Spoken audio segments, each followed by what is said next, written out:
গ্রামের রাস্তাগুলো এত বাজে হয় না, আজ থেকে পুরো মাজা শেষ হয়ে গেল। কি হলো, ফুচকা হবে বলে বসে থাকলে যে? বাইরে এসো। হ্যাঁ আসছি।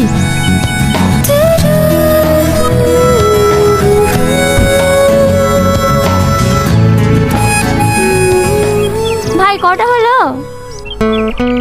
10টা। আর দেব না। ক টাকা হলো ভাই? 15 টাকা।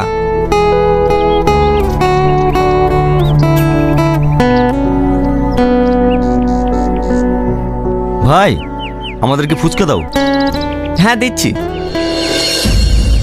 টনি, তুমি এখানে? আজ 3 বছর ধরে তোমাকে পাগলের মতো খুঁজে বেড়াচ্ছি। তোমার কি আমার কথা একটুও মনে পড়েনি? আরে আরে এই কি করছেন আপনি?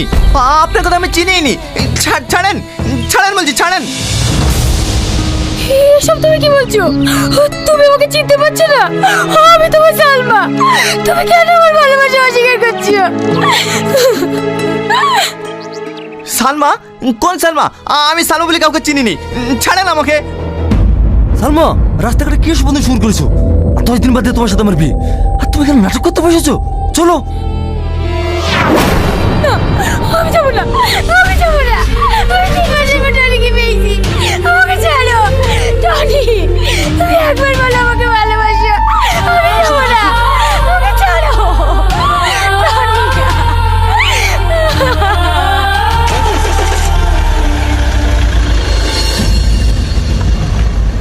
এই টনি, তুই ওই মেয়েটাকে চিনিস? আরে না না, ওকে আমি চিনিই নি। হঠাৎ করে আমাকে জড়িয়ে ধরে বলছে আমি ওকে চিনি। ইয়া কি মেডিলে যাই বল? ও, তাহলে মনে হয় মেয়েটার মাথার প্রবলেম আছে। বাদ দে। হতে পারে। আমাদেরকে ফুচকা দেন ভাই। হ্যাঁ হ্যাঁ দিচ্ছি। ছি ছি ছি ছি, আমার ভাবতেই ঘৃণা হচ্ছে। তুই আমার মেয়ে হয়ে সামনে একটা ফুচকা লাগে ভালোবাসিস? আঙ্কেল, শুধু তাই নয়, ওই ফুচকালার সঙ্গে যা ব্যবহার করেছে না, আমার ভাবতেই ঘৃণা লাগছে। ওখান থেকে তো আসতে চাইছিল না, আমি জোর করে নিয়ে এসেছি। সালমা, সামাদ কি বলছে? কথার উত্তর দাও। আমি ভুল কিছু তো করিনি। ওকে আমি ভালোবাসি, ওকে বিয়ে করতে চাই। বিয়েটাকে হাতের মোয়া ভাবছো নাকি? তুমি যাকে বলবে তার সঙ্গে তোমার বিয়ে দিয়ে দেবো। সামাদ, তোমার আব্বাকে খবর দাও, আমি 1 সপ্তাহের মধ্যে তোমার সঙ্গে ওর বিয়ে দিতে চাই। না আব্বা, আমি ওই সামাদকে বিয়ে করতে পারবো না। ও, তুমি সামাদকে বিয়ে না করে ওই ফুচকালাকে বিয়ে করবা? এটা আমার ফাইনাল ডিসিশন। তোমাকে ওই সামাদকে বিয়ে করতে হবে, আন্ডারস্ট্যান্ড?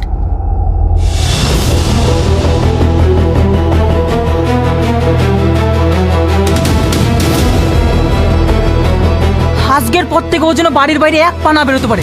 তোমরা সব সময় ওর দিকে নজর রাখবা। আমিও দেখছি ওই ফুচকালার সঙ্গে কিভাবে বিয়ে করতে পারে। ঠিক আছে কর্তা বাবু।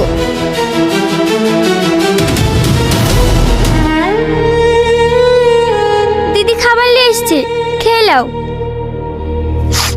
আমি খাবো না, খাবার নিয়ে যা। আজ 2 দিন হয়ে গেল তুমি কিছু খাওনি। এভাবে চলতে থাকলে তো তুমি অসুস্থ হয়ে যাবা। ও অসুস্থ? আমি মরতে চাই। থেকে দেখি সত্য। মন খারাপ করো না দিদি, সব ঠিক হয়ে যাবে।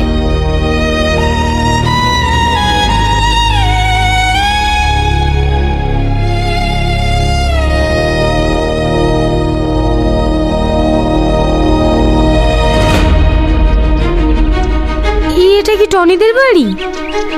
হ্যাঁ, কিন্তু তোমাকে তো ঠিক চিনতে পারলাম না মা। আমাকে আপনি চিনবেন না, আমি কলকাতা থেকে আসছি। টনি বাড়িতে আছে? হ্যাঁ আছে। একটু ডাকেন না আন্টি। বাবু একটু বাইরে আয় তো, একটা মেয়ে তোর খোঁজ করছে। কে? কি ব্যাপার, আপনি আবার বাড়িতেও চলে এসেছেন? টনি তুমি এইভাবে বলো না, আমার খুব কষ্ট হচ্ছে। আমি তোমাকে ভালোবাসি, তাই আমি সব ছেড়ে দিয়ে আজকে তোমার কাছে চলে এসেছি। আচ্ছা, আপনার মাথায় সর্দার কি কাটা? সেদিন আসতে উল্টোপাল্টা কথা বলছিলেন, আজকে আবার বাড়িতে চলে এসেছেন। কি করবো বলো, আমার আব্বা জোর করে অন্য ছেলের সাথে বিয়ে ঠিক করেছে। আমি তোমাকে ছেড়ে অন্য কাউকে বিয়ে করবো না। তুমি কি সত্যি আমাকে চিনতে পারছো না টনি? আবার সে চিনতে পারছো না? আরে আপনাকে আমি কবার বলবো, আপনাকে আমি চিনিনি। আপনি কেন বুঝতে চাইছেন না? তুমি একবার বোঝার চেষ্টা করো। তোমার জীবনে যদি অন্য কোনো মেয়ে এসে থাকে, আমাকে তুমি বলো, আমি চলে যাব। কিন্তু তুমি আমার ভালোবাসা অস্বীকার করো না প্লিজ। তোমাকে না পেলে আমি বাঁচবো না। দেখো মা, আমার ছেলে যখন তোমাকে চিনতে পারছে না, তুমি আর জোর করো না। ঘরের মেয়ে ঘরে ফিরে যাও, না হলে তোমার বাবা মা চিন্তা করবে। না না, আমি বাড়ি যাবো না। আমি বাড়ি গেলে আমার আব্বু জোর করে অন্য ছেলের সাথে বিয়ে দিয়ে দেবে। তোমার আবার জোর করে বিয়ে দেবে তো আমরা কি করবো? ভালো ভালো বলছি এখান থেকে চলে যাও, তাহলে ঘাট ধাক্কা দেওয়ার থেকে বের করে দেবো। এ বাবু থাক, মেয়েটাকে আর বকিসনি। দুদিন থাকবে বলছে, থাকুক না। মন ভালো হলে ঠিক চলে যাবে। এখানে থাকতে দিলে তো তুই থাকবি। অসভ্য মেয়ে, কাল তোমার বিয়ে, তুমি এখানে পালিয়ে এসে আমার কাছে পার পেয়ে যাবে। চল এখান থেকে। না, আমি যাবো না। আমি যাবো না। টনি, তুমি ওদেরকে আটকাও না টনি। টনি, কেউ কথা বলো। টনি, তুমি আমাকে সত্যি চিনতে পারছো না? তুমি সত্যি আমার ভালোবাসা বুঝতে পারছো না? ঠিক আছে, আমি চলে যাচ্ছি, কিন্তু তোমাকে একদিন আমার ভালোবাসার জন্য পৌঁছতে হবে, পৌঁছতেই হবে।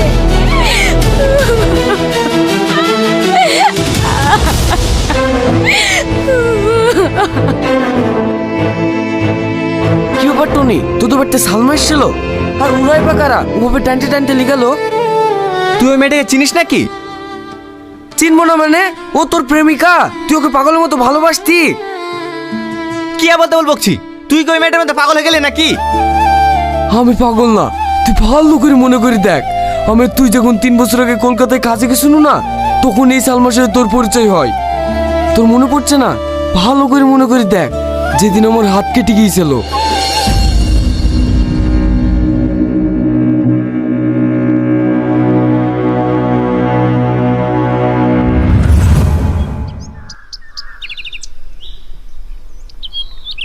বাড়িতে কেউ আসেন?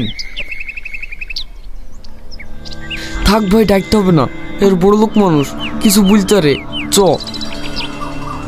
আরে তুই দাঁড়া তো, বাড়িতে কেউ আছেন? হ্যাঁ বলুন, কিছু বলছেন? হ্যাঁ, আমার বন্ধুর অনেক হাত কেটে গেছে। আমি তো এখানকার হসপিটাল চিনিনি, তাই আপনাদের বাড়িতে এসেছি। আপনাদের বাড়িতে ব্যান্ডেজ আছে? হ্যাঁ আছে, আপনারা একটু বসুন, আমি নিয়ে আসছি।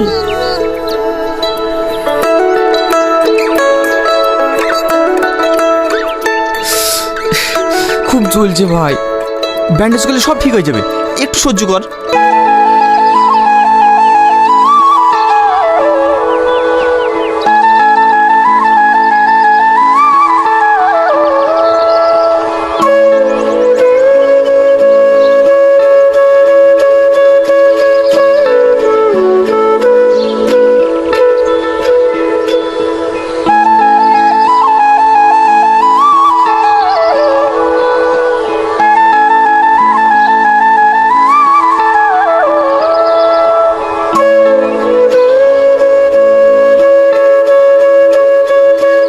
ব্যান্ডেজ করে দিয়েছি, আর রক্ত বেরোবে না।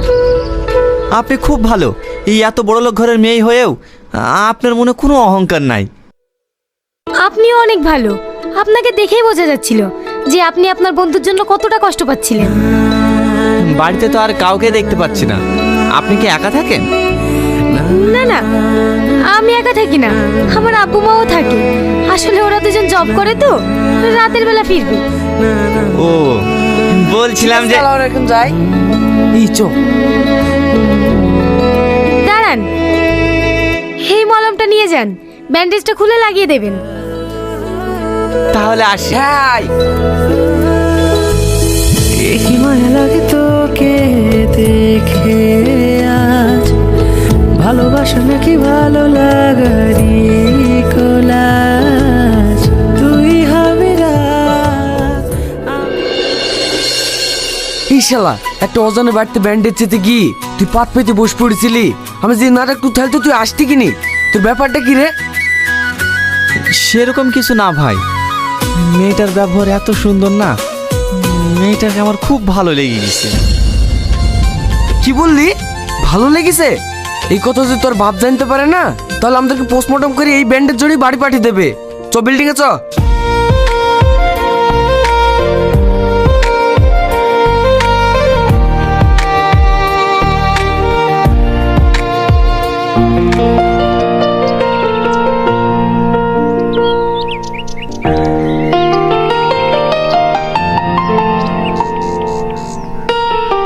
এই কাজ বাদ দেখিনি কি করছে রে?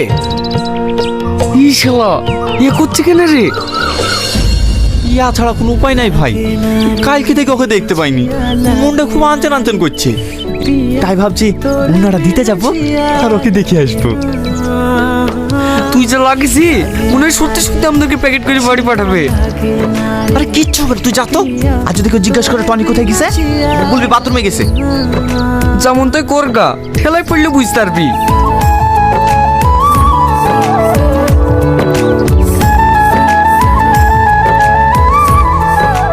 বাড়িতে কেউ আছেন? কি ব্যাপার, আজকে আবার কার কি হলো? না না, কারো কিছু হয়নি, আসলে এই ওড়নাটা। আরে এটা তো আমার ওড়না, তুমি কোথায় পেলে? ওখানে পড়েছিল তো, তাই ভাবলাম দিয়ে আসি। ও থ্যাংক ইউ। আমার নাম টনি। এবার তোমার নামটা বলো। কেন? বাহ, অদ্ভুত নাম তো তোমার। মানে? এই যে বললে তোমার নাম কেন। পাগল আপনি, কারো নাম কি কেন হতে পারে? আমার নাম সালমা। এই টনি আয়, কাজ করতে হবে। আমাকে ডাকছে, আমি এখন আসি। হ্যাঁ,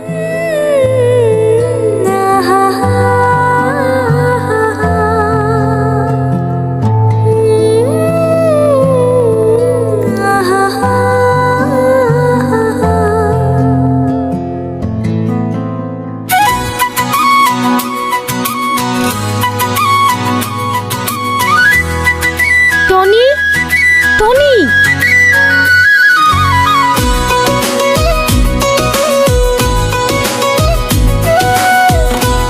এতে কি আছে?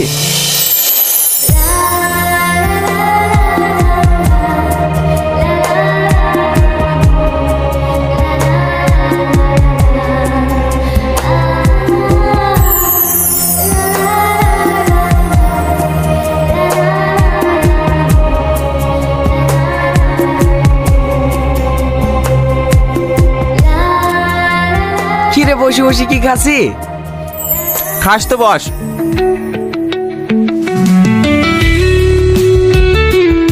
খুব ভালো লাগছে তো। লাড্ডু কোথায় পালি? ওই দা দেখ, সালমা আমার জন্য পাঠিয়েছে।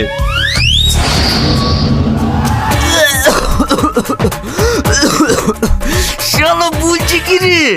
কিরে, তোর আবার কি হইলো? জেনে শুনিয়ে বিষ খাবো না। ওরা আবার জানতে না আমাদের লাড়ু বের করে দেবে। আরে তুই তো ভয় করিস কেন রে? কিচ্ছু হবে না, খা।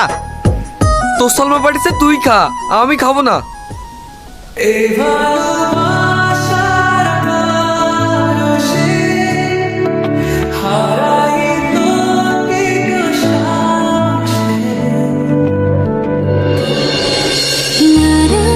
দিদি দিদি, তুমি যে ছেলেটার সাথে কথা বলতে না, সেই ছেলেটা ছাদ থেকে পড়ে গিয়েছে, তার অবস্থা খুবই খারাপ। দিদি, গিয়ে কোনো লাভ হবে না, ওকে হসপিটালে নিয়ে চলে গেছে। কোন হসপিটালে নিয়ে গিয়েছে তুই জানিস? আমি সেখানে যাব। হ্যাঁ জানি, চলো দিদি। সালমা, তোর মাকে ধর, তোর মায়ের অবস্থা খুবই খারাপ। আব্বা, মায়ের এই অবস্থা কেন? মার কি হয়েছে? তোর মা মাথা ঘুরে পড়ে গিয়েছিল, তুই তোর মায়ের কাছে থাক, আমি এক্ষুনি ডাক্তার ডেকে নিয়ে আসছি।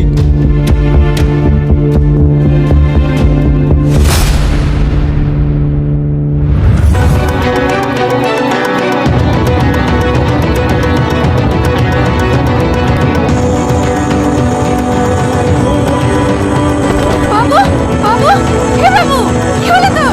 কথা বল।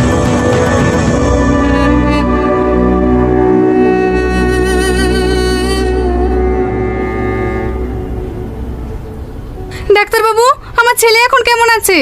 আপনার ছেলে এখন সুস্থ আছে। ওনার পুরানো স্মৃতিশক্তি ফিরে পেয়েছে, তাই ওনাকে ইঞ্জেকশন দেওয়া হয়েছে। কিছুক্ষণ পর জ্ঞান ফিরলে ছেড়ে দেওয়া হবে।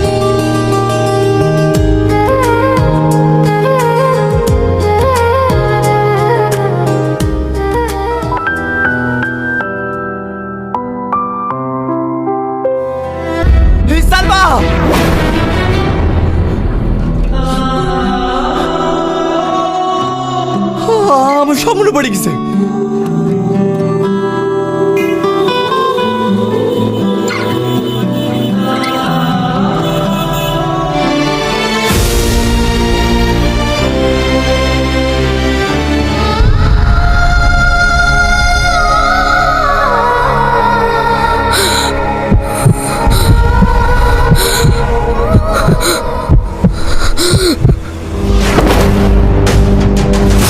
সালমা, সালমা, দিদি সালমা, দিদি বাবু, দিদি মনে হয় বিষ খেয়েছে।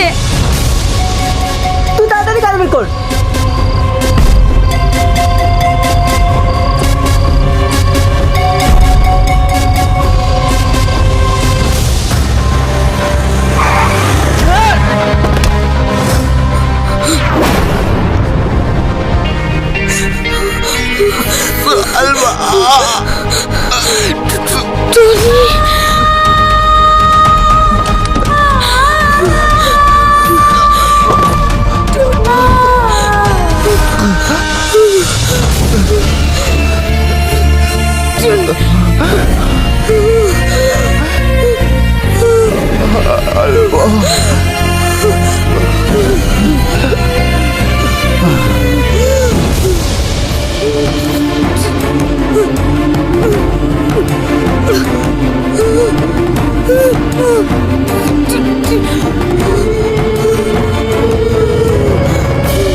তোকে ছাড়া এই মন বাঁচে না, তুই যে আমারই প্রাণ।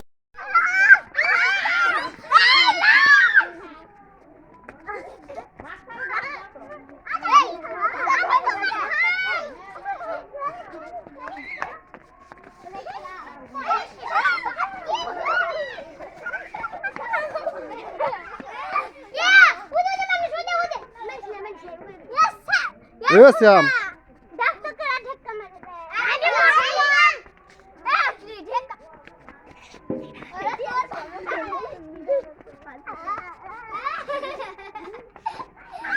Ha ha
ha!